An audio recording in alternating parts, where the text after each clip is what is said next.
And welcome to Houston Newsmakers Extra. Congressman Al Green. We've been talking about health care and the challenges of finding a compromise and the challenge of trying to have policies where people can count on having insurance available for them.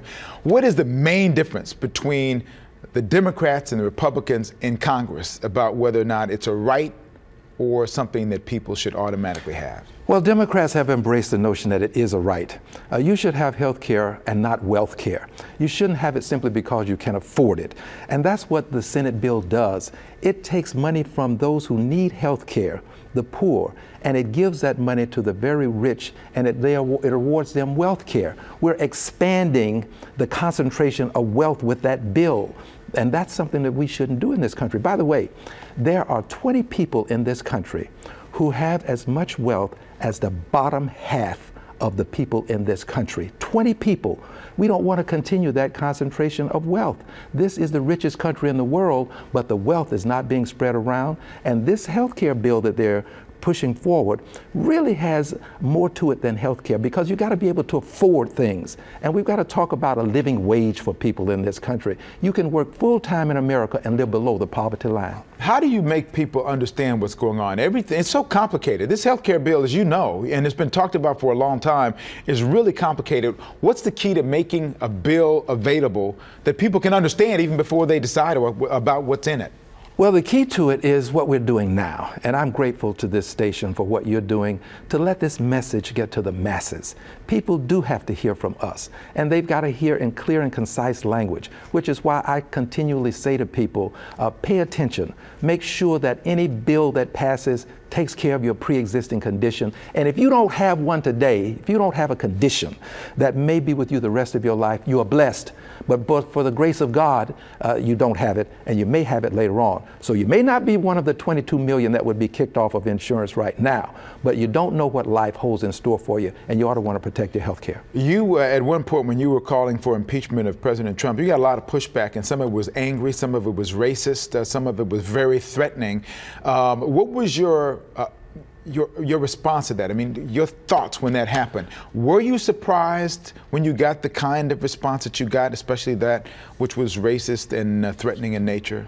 Well, some of it was a bit alarming, to be quite candid with you. If a person talks about lynching you, I think that's something you ought to take seriously, especially after what has happened to Congressman Scalise and what happened to Gabby Giffords. We have to take it seriously, not only for what may happen to the congressperson, but what can happen to people around us. When Giffords was shot, there was other people who lost their lives. So we have to be concerned about the public as well. And since that time, we've upgraded security. We have had Texas Rangers with us in certain circumstances. I went to Austin, Texas to a protest march, and we had protection at that protest march. And there's one other thing that's important to mention. I'm a patriotic American. Those were patriotic Americans at that march. We sang God Bless America. We said the Pledge of Allegiance. But there seems to be a notion that you're not a patriotic American unless you come to a protest march with a rebel flag, a long gun, and a belief that the South will rise again. I refuse to allow people to steal my patriotism, and I will not be intimidated. I'm going forward. And I assure you, if no one else brings an impeachment resolution to the floor of the House, I will. And if no one else votes for it, I will. And I believe history will vindicate me. Democracy has always been kind of messy, hasn't it? It Just is. Democracy is. Yes. I think part of it is that you have these different sides, but somehow democracy, you get the stew and you come out with something that tastes okay. It may not taste the best you wanted, but it tastes okay. Well, democracy is really about debate. And my hope is that people don't take our debates out of context and do dastardly deeds because we debate each other in Congress all the time. But democracy is really about this. It's about allowing the voices of the people to be heard. And those voices cannot be heard if people assume that they can intimidate voices and stop them from being heard.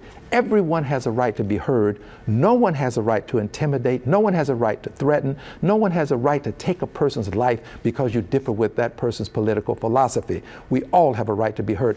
This is what makes America great, the ability for all of us to talk to each other, to debate, and to come to some consensus at the end of the day, and we always do. Congressman Green, it's always good to have you here. I'm going to make sure that people know how to get in contact with you. We'll put your contact information on our website so you can get involved in this Democratic democratic process. Congressman, thank you. Good to see you as always. Welcome to the brand new Channel 2 studio. I'm totally impressed, and thank you for allowing us to get the message to the masses.